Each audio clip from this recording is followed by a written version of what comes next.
I almost said good morning. And good morning. Welcome to the Shadowverse Shadow Nerds ranking every card video. What's up, legends? You're watching Shadow Nerds. Today, we're not here to help you climb the ladder. You will lose your mind, though. You will lose your... We're doing something a little bit different today. We decided to do a tier list because it's Tuesday. And since set 1 is still in swing and we won't be getting set 2 for another 2 weeks, this week we're doing just a fun tier list of every TCG ever. Every single TCG that we, so we looked at the 10 bestsellers from the last calendar year, and then we included ones that we have personal experience with. I think we have a total of like 15 or so. Yeah. We have boring tiers because we're gonna talk in more detail about each game. Starting off a tier list with the grandfather of all card games, not the only biggest segment on our tier list, but also the biggest seller in the card market at the moment, we have Magic the Gathering. Magic the Gathering has been around for 40 plus years, which is actually incredibly insane.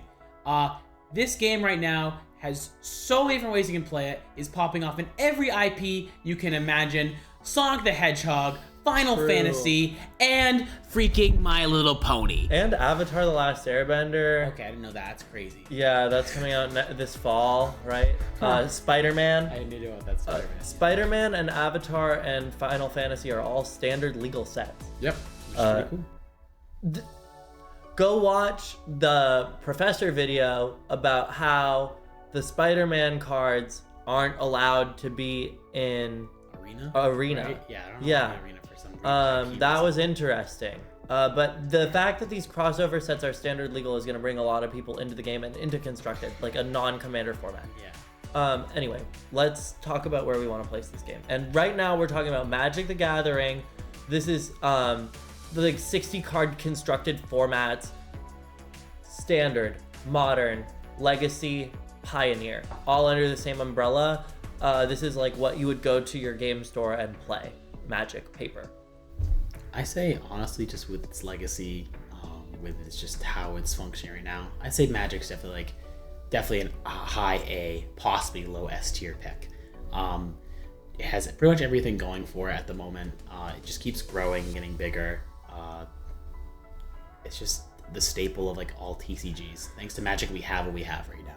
I'm like so hesitant to agree with you right now. If you had asked me like a week and a half ago, I would have been like, yeah, 60 card Magic goes in A tier, and it's not really that hard for me to say that. But they just put out that ban list for Standard. They banned. And like they hit away so many problems that I had. And like they're doing a really good job right now. They're just tending to their game like they care again, in a weird way. It's not like, we care deeply about Magic, because if they did, they would be going not to Worlds Beyond to make a bunch of money by bringing people into the game that way. But like, in a roundabout way, they care. Yeah, they're very care. And so I'm gonna agree with you. I'm just gonna put it like, there may be, if we put other stuff in S tier, I'm not gonna say like, oh, it's the best one on the list. But like I think now I'm willing to say 60 card Magic has earned its spot in S. They do keep ruining Modern with really strong cards that are just like pushed for Standard and Commander that are being printed into standard legal sets. And I hear like a lot of Modern players complaining about that, like, but they banned Nadu and they're like trying. Yeah, they're trying. Like it's. I think it's so hard for a card game that has so much formats loved by so many fans to tender for every single format all at once. It's really gonna take a lot of time and development of these formats and like what cards actually need to be hit versus what cards don't need to be hit to truly balance them as sets come rolling out. And like the fact they're kind of on top of it is pretty impressive. And you have to remember, like, Wizards of the Coast cares about their game, but they're a subsidiary of Hasbro, and Hasbro cares about making money for their shareholders. And I think like with their hands tied in a money-making situation, they're doing the best they can. I think that, like, they're treating their formats with like more care than they used to. I'm willing to just like put it there. I think we could just leave it there. I'm gonna put it there. Commander, on the other hand, Commander's, it's just a fun game. You know, it's a pretty fun game. Play with your friends. You can like play with real cards against each other. Proxy cards if you want to. Whatever you feel, whatever your pod's down to, whatever power levels. Can get a little out of hand, but that's like not the game's fault, but your own fault. I'm willing to give Commander like a solid, nice B tier deck. I haven't played Commander using like the new like power level system that they've announced. They did ban some cards. But my experience with the game has been pretty varied. Like some games of Commander feel like S tier Knights. Some games of Commander feel like D tier Knights. Some games of Commander feel like B tier Knights. And I think for that reason, I'm probably just gonna throw it in the middle.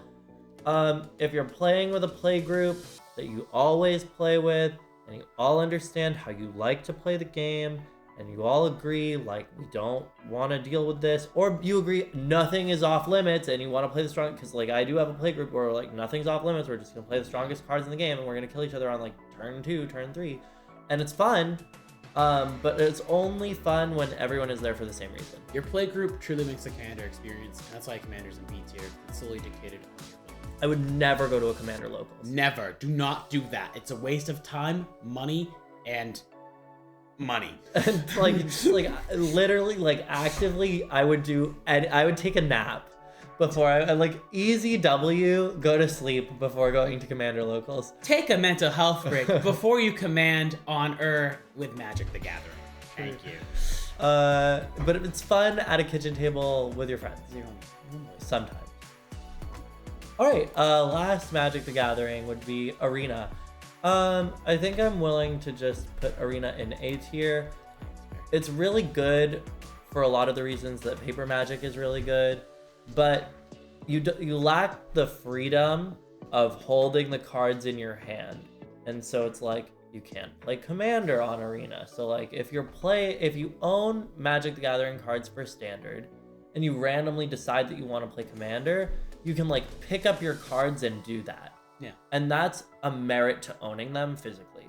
Versus on Arena, like the things you can do with your cards are limited, but I really like the way that Arena works. I own a lot of decks on Arena. I play Standard on Arena regularly, and I have a lot of fun doing it. I like that I can wager premium currency. That's a lot of fun playing events by doing that. Like, it keeps me invested. It's like the weekly tournaments in Shadowverse. I like it. It's A tier for me. Yeah, I mean, I don't play any Arena, to be honest with you. I just know there's Magic cards in it. I'm familiar with those. But pretty much has every single card in the Standard pool. It's a good testing thing. Sure, you don't own the cards, and you can't like do what you want with them, like Austin said. So yeah, I think like A for Arena. Pretty simple. Pretty grand.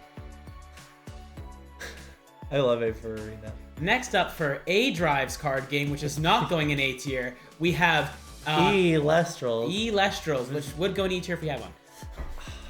Do we really think it's a D tier card game? No, it's probably more like realistically like a bottom of the C, middle of the C pack. I think it's like just like A Drive. If you somehow watch this video, Somehow he's watching this video. I own so many Elestrals cards. Why are they so bad? Like, I want to like your game so badly. I'm like one of the 2 people that goes to my store to play Elestrals, and I don't have fun doing it. It's not fun. It's like, it's a very weird game. I played it a little bit. I've been shown how to play it. Played a couple standard decks against each other. Like, the system mechanics are so good, and the card pool holds the game back so much. Card pool's not fun. I feel like some of the design choices as well, just like how the mana kind of works. I like that. It's cool. It's but freeing. It's you just can weird. play whatever you want, but the problem is you can play whatever you want. Exactly. And it's like, just like every deck turns into a 40 card good stuff pile. And like there's so many valuable staples.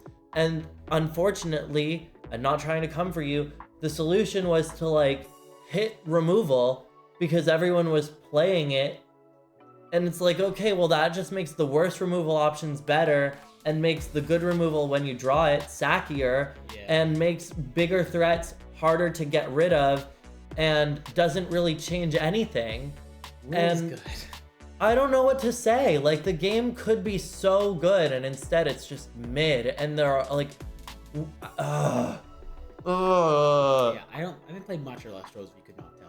But there's a reason why I haven't. I own so many Elestrals cards. Like, I really want to like this game. You can't like. We don't. It's a C tier game. I'm sorry, A Drive. DM me. We can talk about it. Elestrals sponsorship, we'll put it right in S.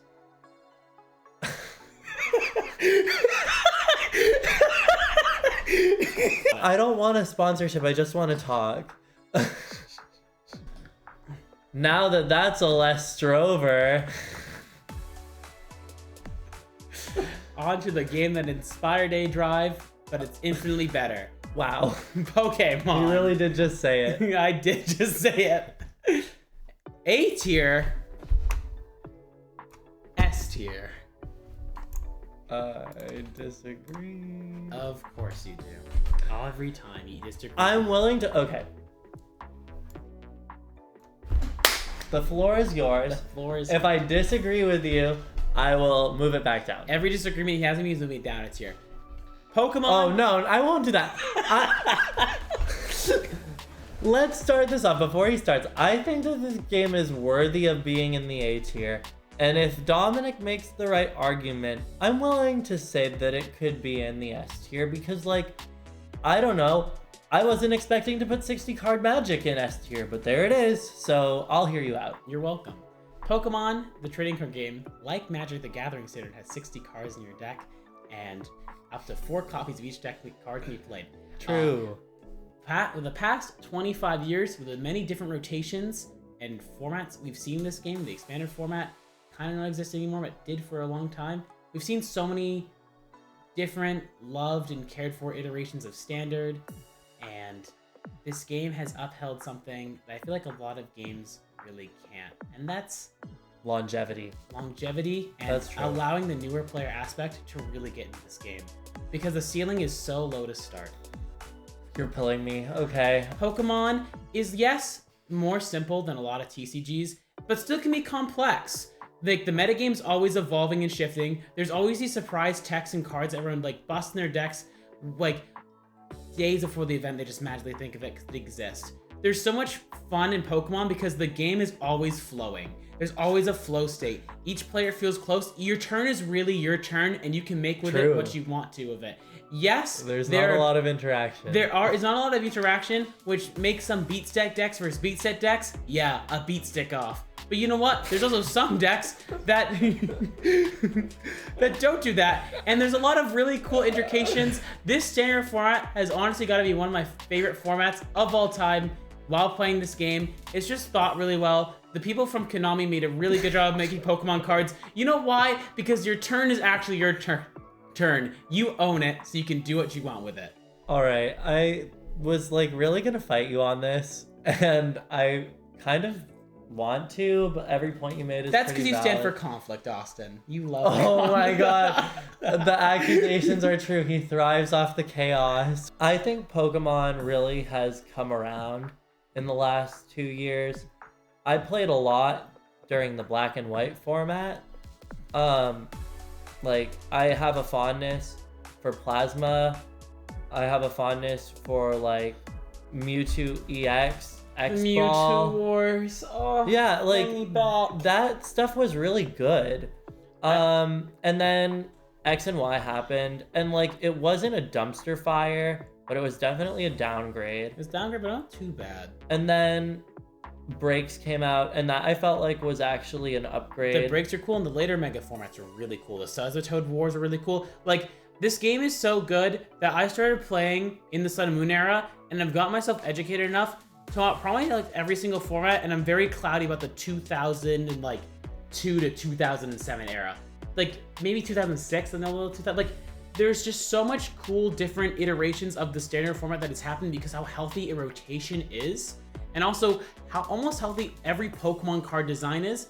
That's why there really doesn't like, there has been a ban list, but as you say, they've banned many cards because there doesn't need to be a ban for many cards because how the game works and the flow state and the idea, like the weaknesses and resistances can help a lot when like a single deck becomes too good. Yeah, like printing. I will commend R&D for designing Lily's Clefairy, because that card is so usable into Dragapult, which is so obviously the card is intended for. If that card didn't exist, far and beyond the best deck. Yeah, I'd say the format's a dumpster fire. But because it exists, because Pokemon's smart at their card design and knows... Because they poached designers from Konami. They poached designers from Konami, and also they're testing so far ahead. They're 7 sets ahead in their whole testing process. That I do know is a fact. They're 7 sets ahead in their whole testing. That's probably way farther ahead than Yu-Gi-Oh! Tests. Yeah, they are going above and beyond to make every card just really good and really balanced, really healthy. They know how to tune their game really well. I'm finding like when I'm playing this card game, I feel like secretly I see all these numbers connect when I'm like playing all these different texts, like ideations. Like they knew what they were doing. This is perfect. Yeah, they plant the seeds and they let the players figure it out. Yeah, it's really it's fun. Cool. I'm willing to leave it there. It's fine. You're welcome. Do I think it's better than Magic? I think Magic's better than Pokemon. I'm a big Pokemon fan. So I think Magic, because again, Magic set the stage.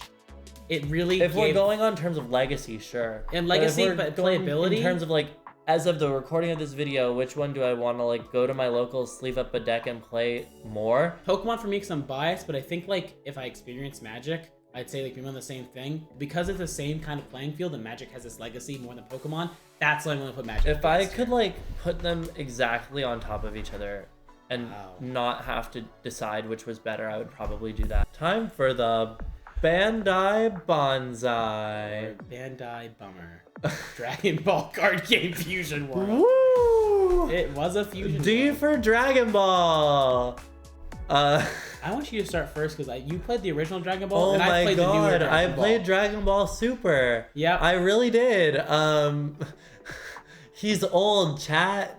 He played black and white Pokemon when it was coming out in real time. He played Dragon Ball Super at locals, at his card store. He was there for that Piccolo promo, and you know it. I really was. If this was the original Dragon Ball Super, I would maybe even consider putting it next to Commander in B tier, and that game was bad. Which says something about Elestrals. No! But anyway, Dragon Ball Super Fusion Worlds. I really don't have a lot to say about this game because I've really only played like set 1 constructed and it was not fun. Yeah. Whatever, go ahead. So I tried to get in this card game and I just couldn't. Like the decks were just so like. Yes, this is during set 1. I just stopped playing immediately. Maybe I should give the game a bit more of a chance and not as intellectually profound. I don't know. What do you guys in the comments think? Yeah, other than this game being a dumpster fire in the D tier because it's called Dragon Ball. I literally feel like it's just bad. I don't know what to say. I feel like Bandai's ashamed of it. The sim sucks. It's just not fun, and barely anyone plays it that I know of. And I could be wrong and could disagree in the comments, you Dragon Ball Glazers. But this game was the 10th best-selling game in 2025, and I would not be surprised if it fell out of the top 10 in 2026. I would put money at falling out of 2026. It's not a fun game. The way it works is just so boring. Oh yeah, Gundam is gonna kick this game to hell.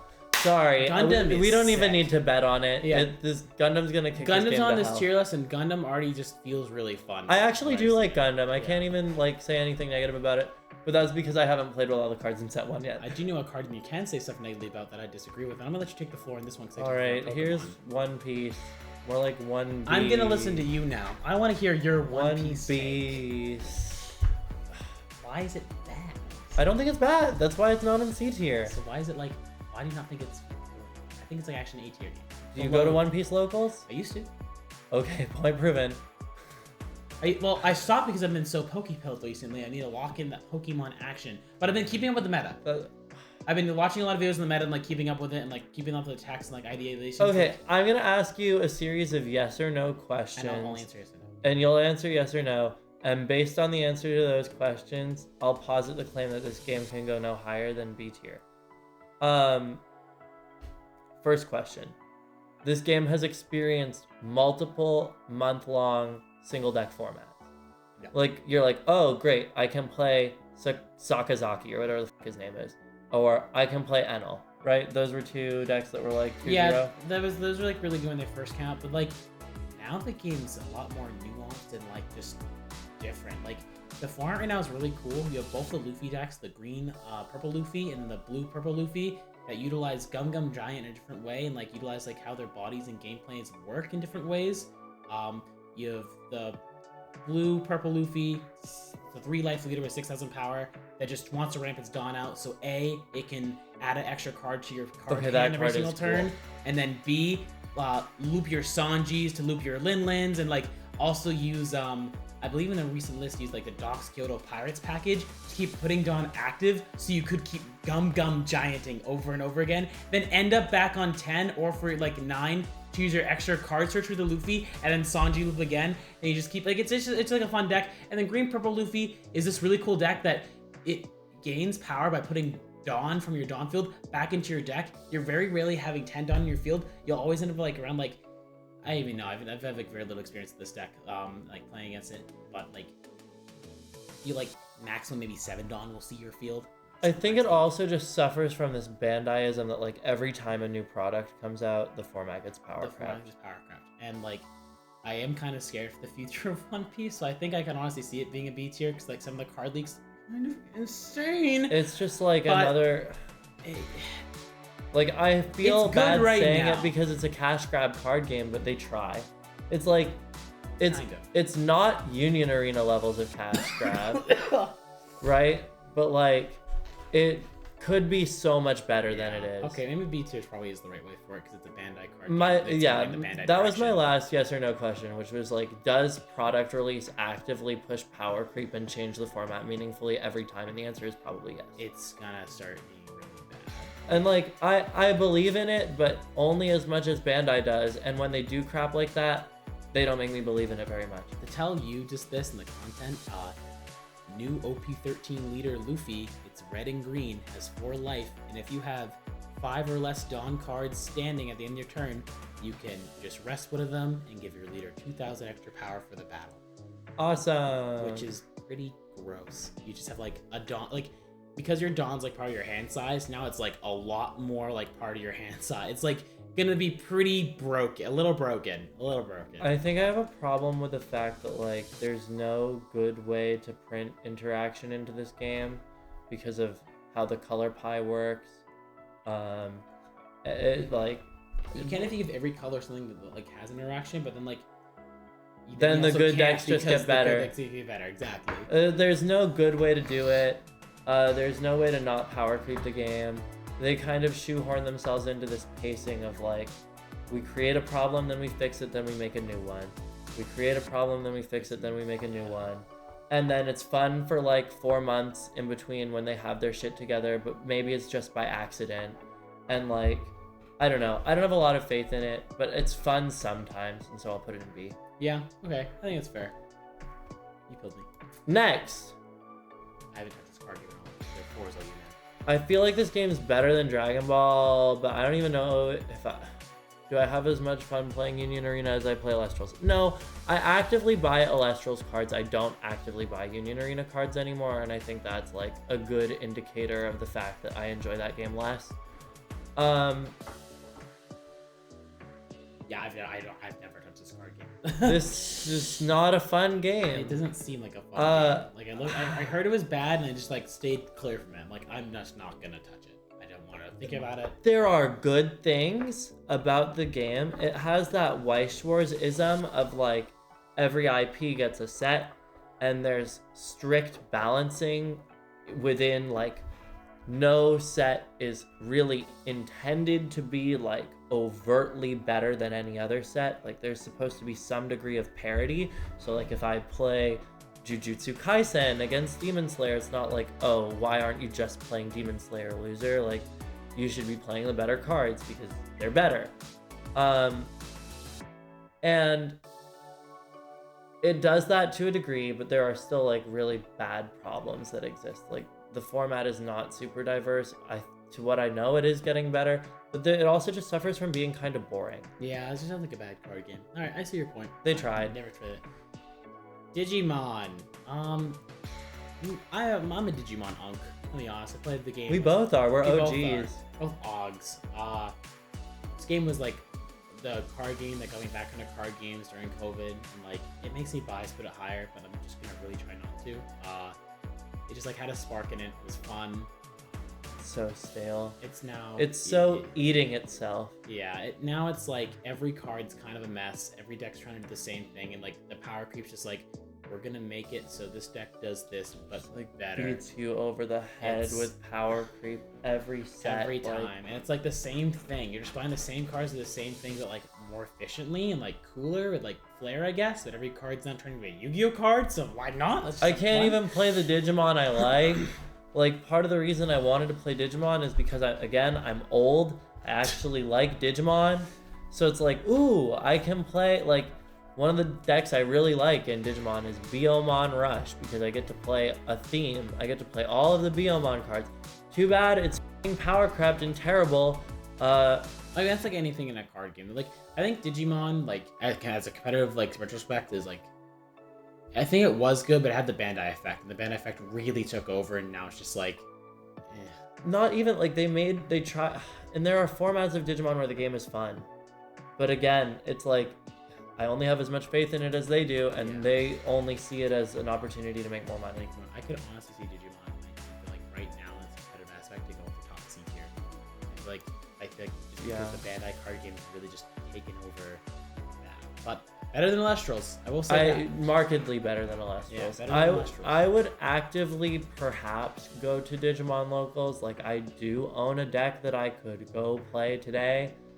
I just don't really want to. Yeah, I don't really need to. But RIP Security Control. RIP Security Control.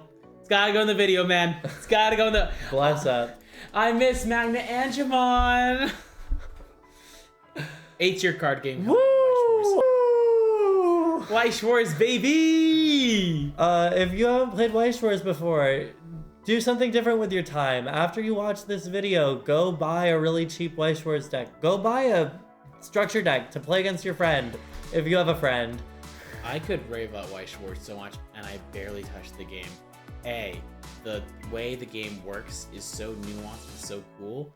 The clock, the stock, the field, the hand, where you get the waiting cards, room, refresh as a mechanic, all the cool different little symbols on your cool events you play. Like, the game is just cool. The card quality, even cooler. Some of the best, probably the best card quality in the market. This is a card quality tier list. Weiss Schwarz, you've taken the cake. Your foils in Weiss Schwarz are just gorgeous. Every card's pretty. With the hot stamps, the VA signatures, really, like, I collect Weiss Schwarz foils. I own probably more Weiss Schwarz decks that are like sleeved and playable than any other card game, because it's like just fun to be like, oh, I want to play this. Oh, I want to jam a game on this. Oh, I want to do this. And it's the only card game that I've like actually sat down and made custom cards for. Like, I think that goes a long way to say, like, this game is fun. It's fun to play and like just fun to just learn. And, like, it truly, honestly, is a card game experience. I might just put it in S tier, bottom of S. Which it looks like a very hot take because it's a very nerdy game, but like, don't fun. play Weiss Schwarz competitively.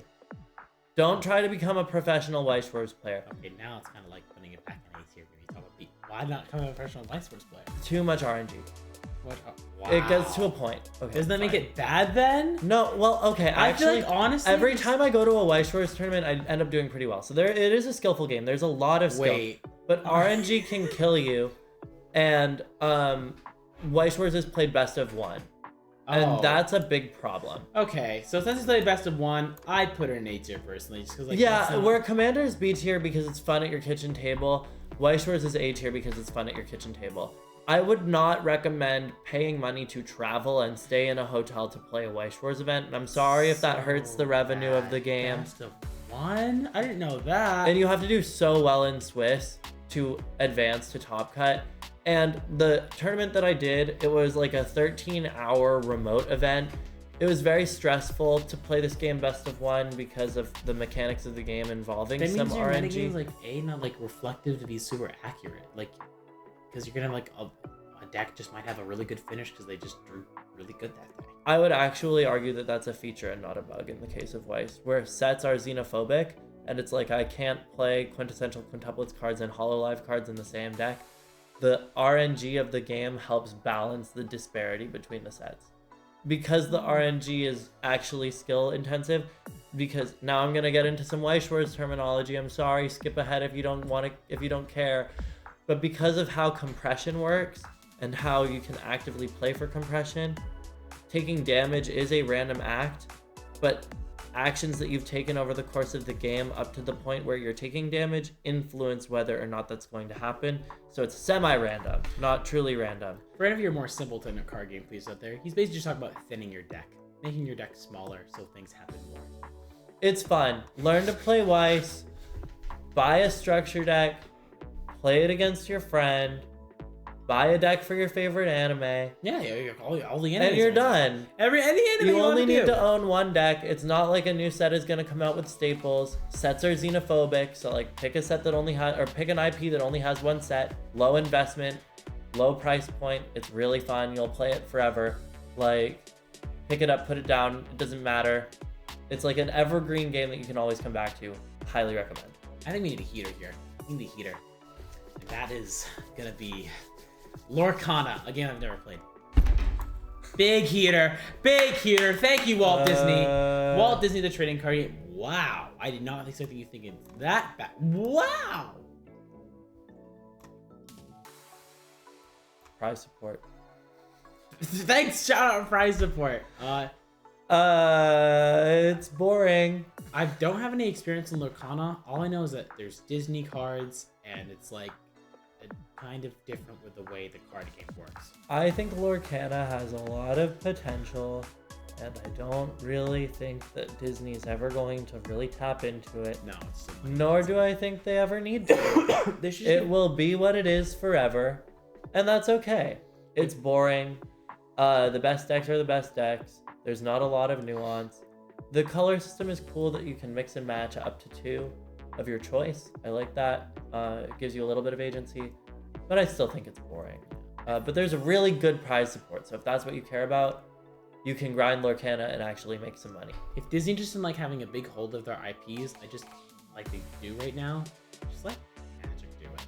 Like they're doing a really good job right now. Magic Disney cards just that makes would sense. Sell so it's well. Magic. That would sell so It'd sell amazing. Well. Like no, let's make a weird Lorcana word that just sounds like worse Magic. Like this is just literally Disney Lorcana, the trading card game, is just worse Magic, the trading card game. It just sounds bad. They didn't want to make the family-friendly card game about killing each other, so it's a victory points game, and it's just not fun. No, it's just like I'm here to bash my opponent in and say good game afterwards instead of saying we're family. I love you so much.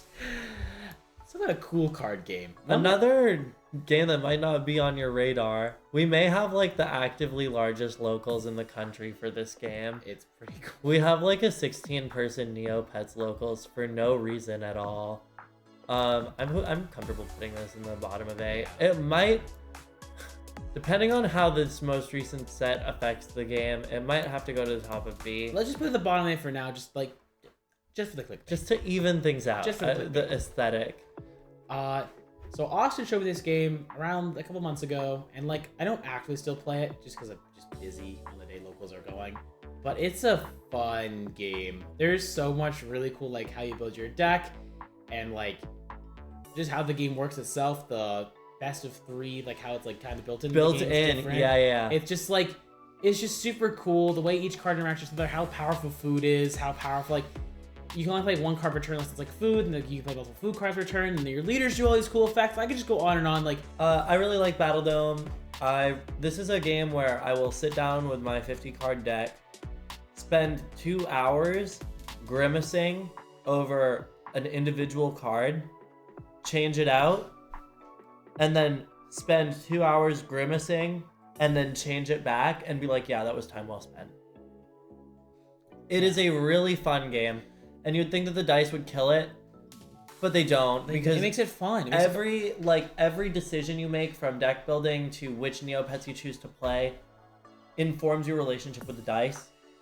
I feel like every time I roll dice, like either for the high roll, like before a match starts, or like when I'm fighting in Neopets, it just makes me feel like more immersed in the game. Like I'm actively doing something, like with my hands, that's not with the cards. And like, there's like some fun and competitive, something to laugh with your opponent, like a dice roll like goes somewhere far, or like some stupid RNG thing happens, and you're just both just laughing, having a good time. Like it really just like, you're having fun with your opponent, you're having fun in your own brain, doing your own cool combos. Just having fun all around. It's a good environment to be in. And the game is actually super interactive now. I might actually, like, hot take, this game is more competitively fun than Weiss Schwarz. It's best of 3 built in.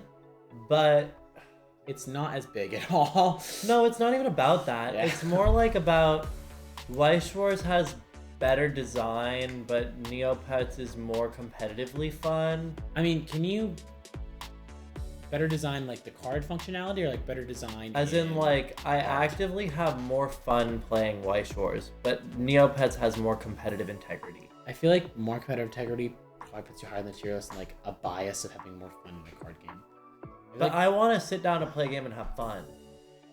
Both are really fun. Okay, Neopets. Maybe they're like on top of each other, just like Pokemon and Magic the Gathering.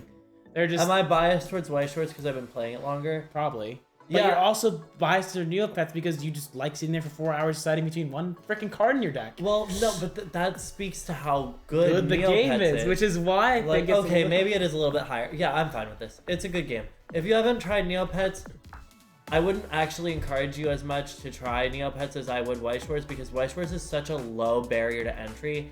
You can literally buy one deck and play it forever and not worry about that, because like no set that comes out is going to impact you unless it's actively for the IP that your deck belongs to. And like you can just pick a deck that has one set, like I said. Neopets, every set that comes out you're going to want cards out of, and some of those cards are actually quite expensive, and it's fun, but it's harder to get into. Yeah. And like I said, our locals might be the biggest in the country. So unironically, like nobody plays this game at all, but it's really good. Speaking of a game that people do play, that some don't think is really good, but it's still really good. I'm putting an S tier. Do you want me to explain why I'm putting an S tier? Yu-Gi-Oh's an S tier game. Okay. I'm not gonna sit here and be like, just because every card gives me an aneurysm because I don't have the patience to read it, doesn't mean the game's bad.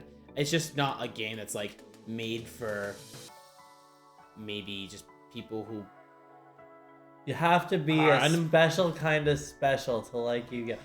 There's so many crazy keywords to make cards different thing, which in reality is really cool, but for someone who's trying to get in the game and like understand it, really frustrating. It feels like a big barrier.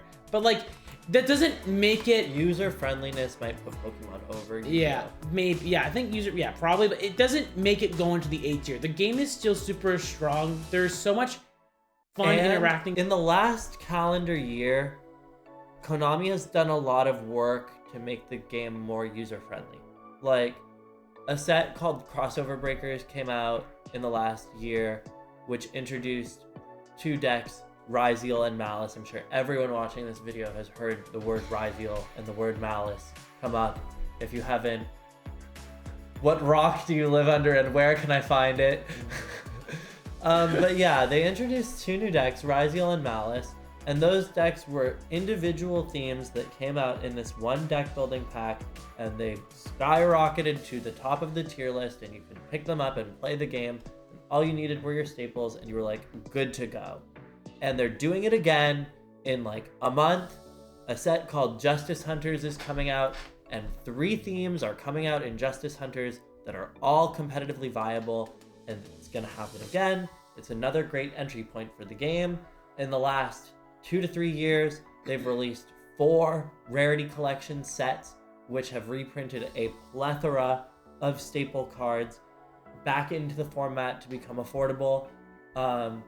I never thought that we would see this much of an effort from Konami to win back the TCG audience. They've been giving so much care and attention to OCG historically, and TCG has been getting like, you know, some love, some attention, but not like what OCG gets, obviously, because of the disparity in markets.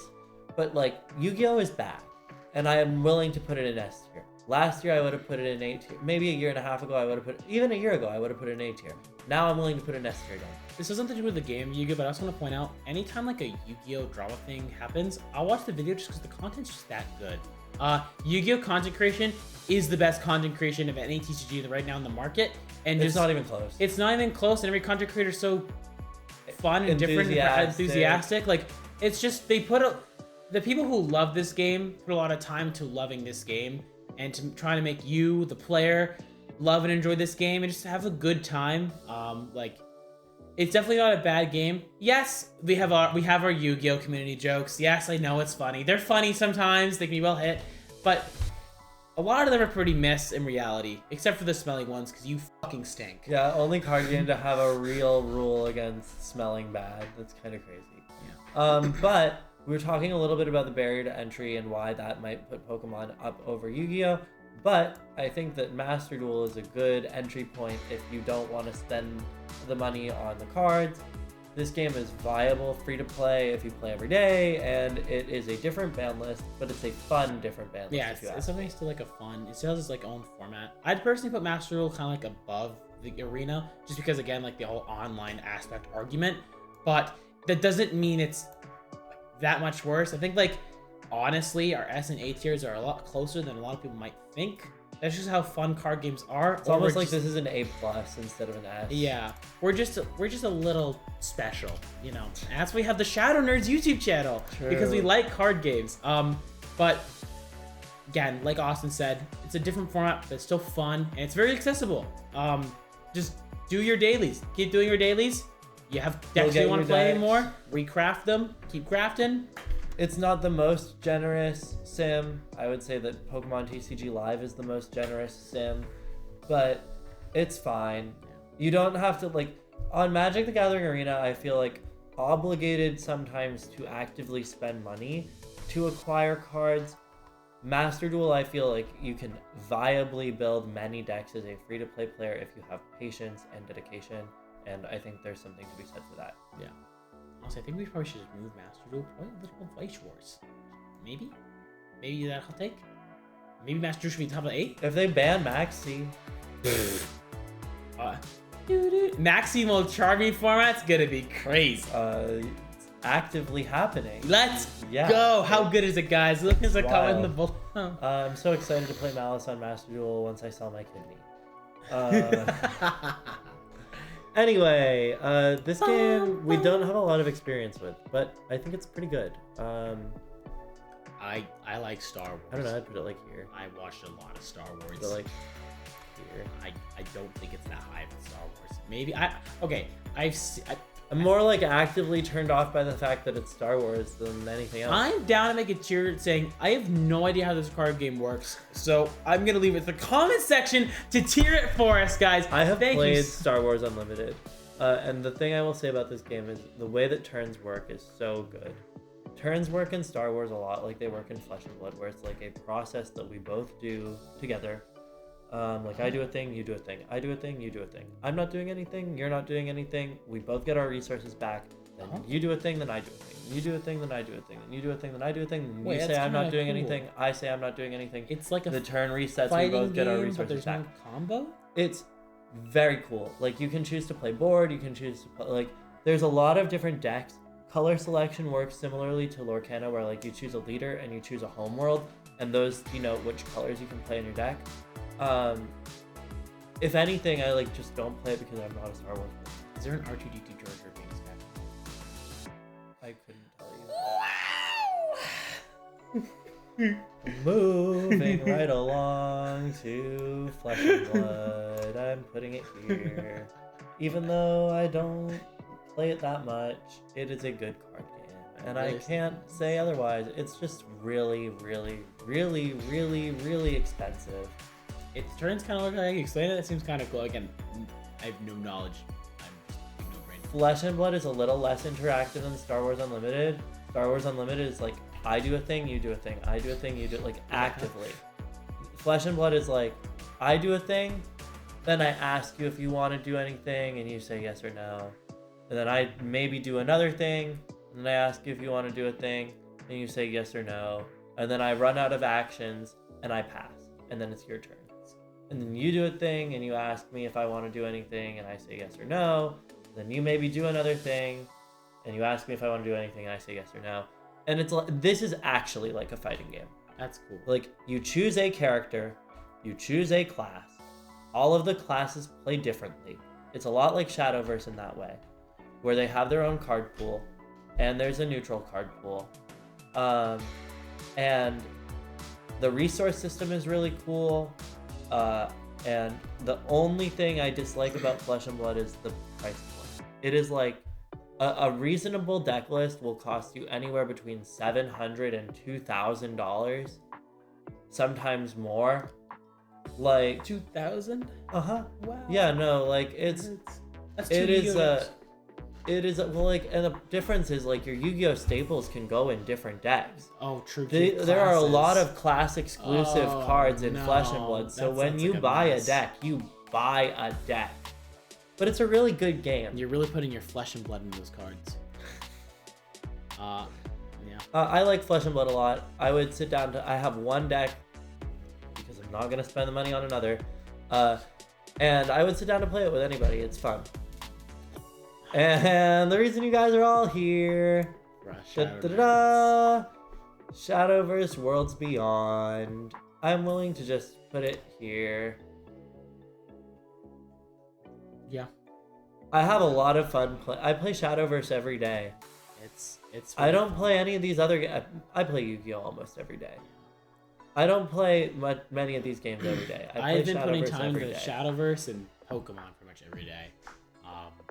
Shadowverse is like, I think like last week's like first week, like I didn't like, I wasn't like addicted to my phone playing it constantly, and I just became a normal adult again for the week because that's how much fun Shadowverse has been. And set 2 comes out in less than 2 weeks, and catch our set 1 final tier list a week from today. But like, yeah, Shadowverse has a lot going for it. Yeah. Evolve is unlike any mechanic in any game that we've talked about so far, and we've talked about a lot of games with a lot of mechanics. It is game defining. It's so cool. The mana pool is really easy, understandable, and just like we didn't put Hearthstone on the tier list. If we did, it would be in C or D. Sorry, because it's bad. Yeah, I like how the mana works, just because like it's very like it's on point. You get one, your opponent gets one. Use the plus point because 1 second, or they don't have to. They have to like a turn to use it, and then it gets refreshed, but it can be like +2 because that'll be broken. But it flows nicely and differently, and I think the launch of it, because of the entire community reacting to the way it did, really made it a really weird launch. And I'm hoping set 2 reinvigorate the game's still popping off on Steam. It's still having a really active player base that's big, but